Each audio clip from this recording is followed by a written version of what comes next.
আসসালামু আলাইকুম। কেমন আছেন সবাই? আশা করি সবাই ভালো আছেন। আমি আজকে মুরগির ছাটের অংশ রান্না করব। মানে গিলা, কলিজা, পা, চামড়া এইগুলো আরকি। তো আমি চুলার উপরে একটি কড়াই বসিয়ে নিয়েছি। নিয়ে পরিমাণ মতো তেল দিয়ে কিছু পেঁয়াজ কুচি দিব। দিয়ে আমি ভালো করে নেড়েচেড়ে বাদামি কালার করে ভেজে নিব। ভাজা হলে আমি এর ভিতরে পরিমাণ মতো আদা রসুন বাটা দিব। দিয়ে আমি সামান্য কিছু পরিমাণে পানি দিব। দিয়ে মসলাটা ভালো করে নেড়েচেড়ে নিব। নাড়া হলে আমি এর ভিতরে গরম মসলা দিব। আমি এগুলো আনাম দিব। বাটা মসলা আজকে ইউজ করব না। তো আমি এটা দিয়ে কিছুক্ষণ নেড়েচেড়ে এখন আমি এর ভিতরে হলুদের গুঁড়া দিব পরিমাণ মতো, মরিচের গুঁড়া দিব পরিমাণ মতো, লবণ দিব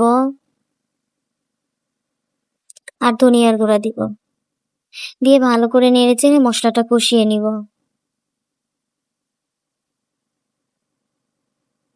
মসলাটা ভালো করে নাড়াচাড়া হলে আমি এর ভিতরে আবার সামান্য কিছু পরিমাণে পানি দিব। দিয়ে মসলাটা ভালো করে নেড়েচেড়ে কষিয়ে নিব।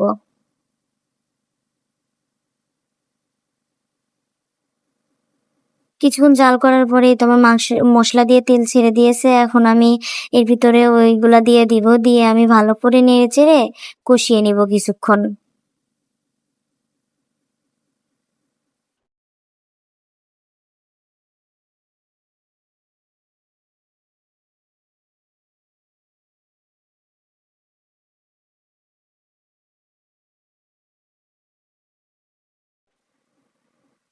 কিছুক্ষণ নাড়াচাড়া হলে আমি এরপরে ঢাকনা দিয়ে কিছুক্ষণ ঢেকে দিব। কিছুক্ষণ পর ঢাকনাটা উঠিয়ে আমি দেখব।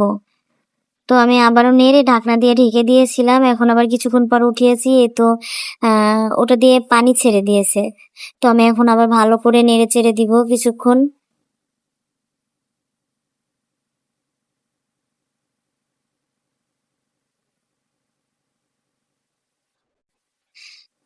ভালো করে নেড়েচেড়ে দিব। প্রায় পানি শুকিয়ে আসছে, কষানো, কষানো ভাব হচ্ছে।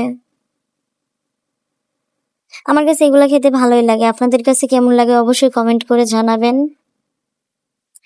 তো এই তো আমার কষানো প্রায় শেষের দিকে আমি ভালো করে নেড়েচেড়ে ভাজা, ভাজা করে কষিয়ে নিব।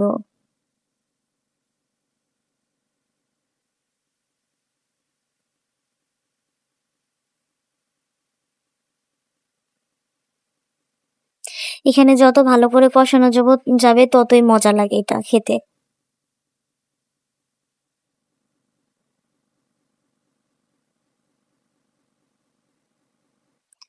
তো আমার ভালো করে কষানো হলে এবার আমি এখানে সামান্য কিছু পরিমাণে পানি দিব।